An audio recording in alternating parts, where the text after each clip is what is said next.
welcome. My name is Sandy and I'm the founder of Irie Bliss Wellness.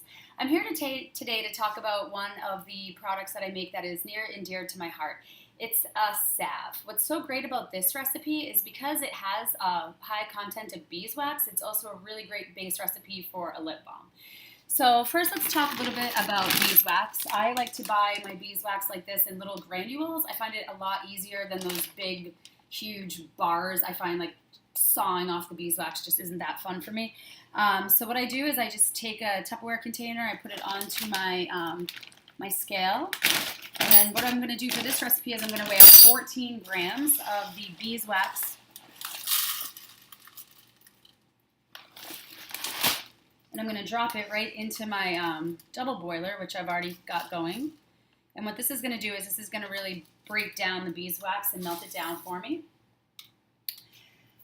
So beeswax itself is super moisturizing for the skin and for the lips. It's great for dry, cracked elbows, knees, lips.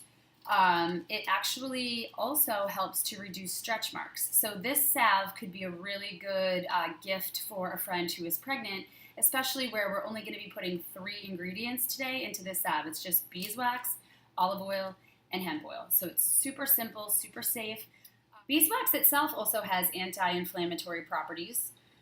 So again, most of the products that I make are to reduce inflammation. It seems like inflammation is the cause of most pain.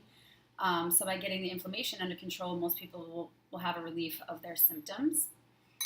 So we're just going to keep melting this down now. So what I'm going to be adding to this is some olive oil.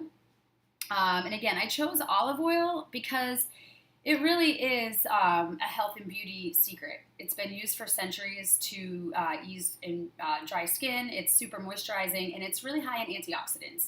So I like to use olive oil as a base for my salves that I may be using for that I may be making for a client who is suffering from a burn, or a client who might be suffering from just basic muscle aches and pains. It just feels really nice on the skin. It absorbs easily. All right, so I just want you to take a look at this. The beeswax granules have completely melted down. So what I will do now is I will add in my olive oil. I'm just going to pour it in. Ooh, that's cool. Look at what it did. The room temperature oil just went into the hot beeswax and it kind of solidified. It looks really cool. Trippy, man. So what you want to do is just get a clean utensil and you want to kind of stir it together. And while this is coming together, I'm going to actually turn it down a little bit. I really want to keep the temperature low so that when I add the hemp oil, I'm not decarboxylating it at all. So I just want to take a minute and explain the 2 different types of hemp oil that I'm going to be putting into my formulation today.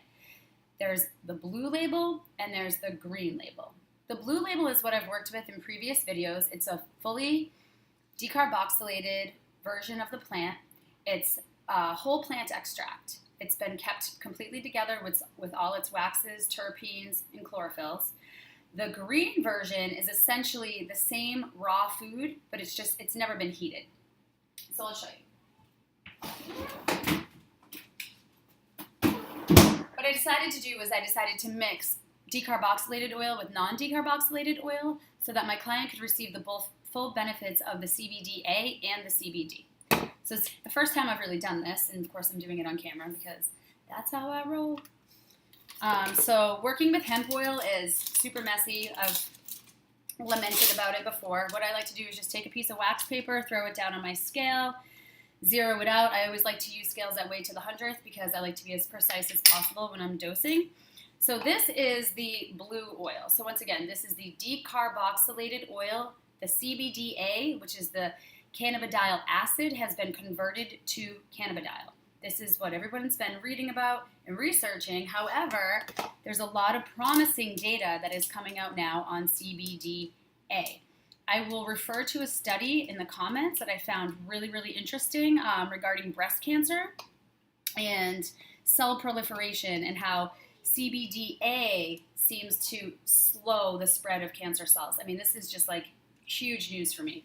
So what I'm going to do is I'm going to put 2 grams of the blue oil in. So again, this is 18% oil.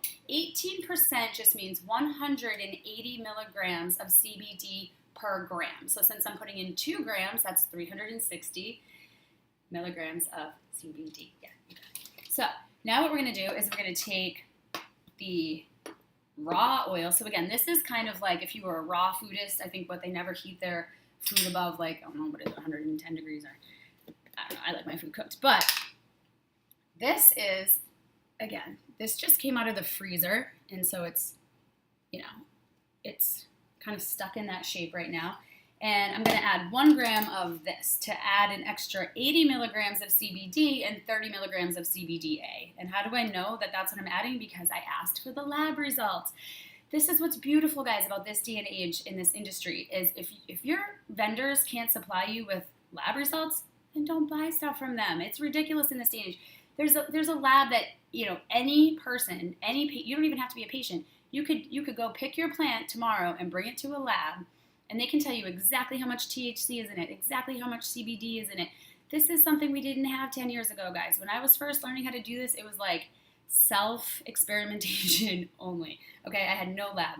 So again, if you're working with people and they don't have lab results, I would find a new vendor. Okay, so now what I'm doing is I'm going to measure out 1 gram of the green oil. So I'm going to go ahead and throw that in. What's nice about hemp oil is that it mixes in really easily, very quickly. So I'm just going to give this a stir here. Now what I did ahead of time was I prepared my tins. And when I say prepare, I mean sterilize. I sterilized my tins. The biggest thing that you want to make sure is that there's no residual water at all left in your storage containers, because water breeds mold. So that's like the biggest thing that you want to remember when you're storing your salves. Water is not our friend. Okay, so all right, it looks like the beeswax, the hemp oil, and the olive oil have all completely mixed together, and I'm noticing I have a little drop of water in this tin right here. So I just want to make sure that I get that.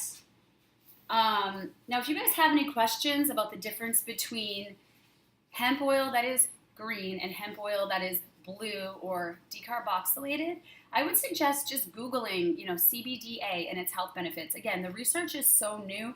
Unfortunately, because the hemp plant was demonized right along with cannabis or medical marijuana, there hasn't been a ton of research done in this country. So you really have to dig. Luckily, there's been a lot of research done in Israel, and other countries that are just way ahead of us on this matter.